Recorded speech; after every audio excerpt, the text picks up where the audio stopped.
Asian express live में आपका स्वागत है। नमस्कार, मैं हूं पी.के. वर्मा। आज की बात आज पी.के. वर्मा के साथ आपका हार्दिक अभिनंदन और स्वागत है। प्रधानमंत्री मोदी गुजरात दौरे पर हैं। उन्होंने गांधीनगर में रोड शो के बाद पाकिस्तान को सख्त मैसेज देते हुए कहा कि हम कांटे को निकाल कर रहेंगे। प्रधानमंत्री नरेंद्र मोदी ने कहा, देशभक्ति का ज्वार, मातृभूमि के प्रति अपार प्रेम, और ये सिर्फ गुजरात में ही नहीं, हिंदुस्तान के कोने कोने में है, हर हिंदुस्तानी के दिल में है। शरीर कितना भी स्वस्थ क्यों ना हो, लेकिन अगर एक कांटा चुभता है तो पूरा शरीर दुखता है। हमने तय कर लिया है कि उस कांटे को निकाल कर बाहर करेंगे। गौरतलब है कि प्रधानमंत्री मोदी का इशारा पाकिस्तान और उसके पालतू आतंकवादियों की ओर था।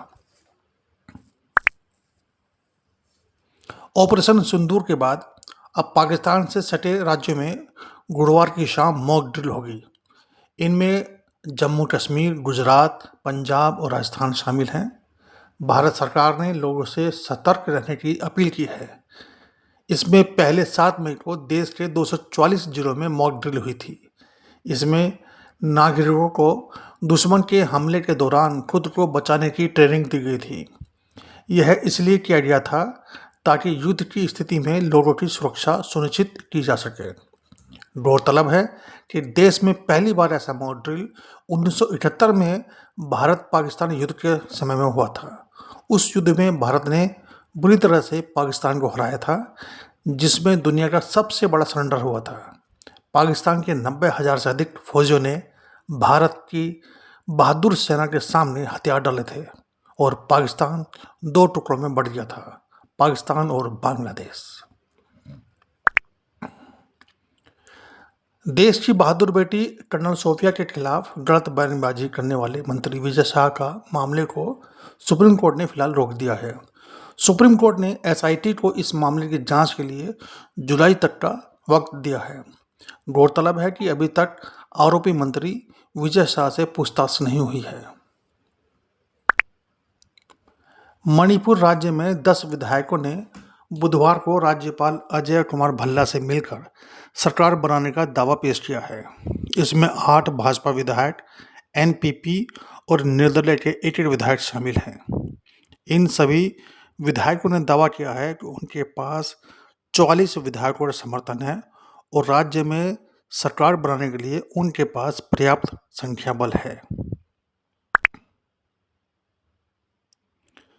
कोरोना वायरस फिर लौट आया है। देश भर में कोरोना वायरस के एक्टिव केसों की संख्या 1200 पहुंच गई है। महाराष्ट्र एक्टिव केसेस के मामले में दूसरे नंबर पर है।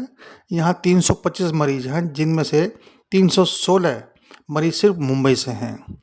इसके बाद केरल में सबसे ज़्यादा 430 कोरोना मरीज हैं। मंगलवार को महाराष्ट्र में 66, कर्नाटक में 36, गुजरात में 17 और बिहार में 5 और हरियाणा में 3 नए मामले सामने आए हैं। उत्तर प्रदेश के फिरोजाबाद में मंगलवार को 78 साल के कोरोना पॉजिटिव बुजुर्ग की इलाज के दौरान मौत हो गई। यह राज्य में कोविड के नए वेरिएंट से पहली मौत है।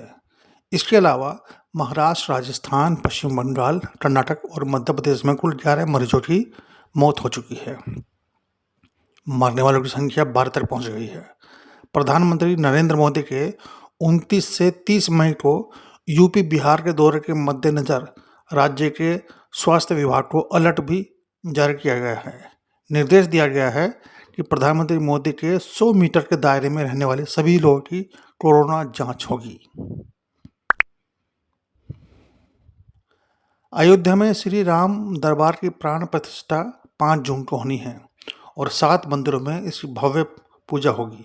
इसमें अनुष्ठान में 101 आचार्य द्वारा संपन्न किया जाएगा। सूत्रों के अनुसार सूबे के मुख्यमंत्री योगी आदित्यनाथ इस अनुष्ठान में शामिल होंगे। कांग्रेस नेता उदित राज ने अपनी पार्टी के सांसद शशि थरूर को लेकर कहा कि शशि थरूर को भारतीय जनता पार्टी का मुख्य प्रवक्ता घोषित कर देना चाहिए। दरअसल पाकिस्तान के साथ भारत सरकार के ऑपरेशन सिंदूर पृष्ठभूमि में भारत का पक्ष रखने के लिए विदेश गए एक प्रतिनिधि मंडल का नेतृत्व कर रहे शशि थरूर ने पनामा में कहा कि हाल के वर्षों में जो बदलाव आया है वह यह है कि आतंकवादियों को भी इसका एहसास हो गया है और उन्हें अपने की कीमत अवश्य ही चुकानी पड़ेगी। उत्तर प्रदेश के मेरठ में एक पति के वहशीपन का मामला सामने आया है।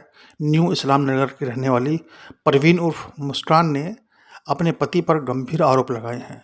मुस्कान के अनुसार उसका पति शराब का आदी है। वह रात को घर आकर उसे शराब के पैक बनवाता है।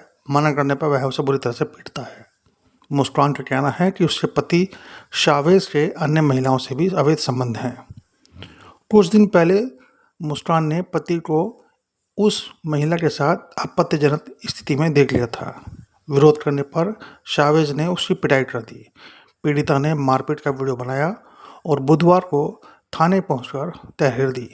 पुलिस ने वीडियो के आधार पर आरोपी की जांच करना शुरू कर दिया है।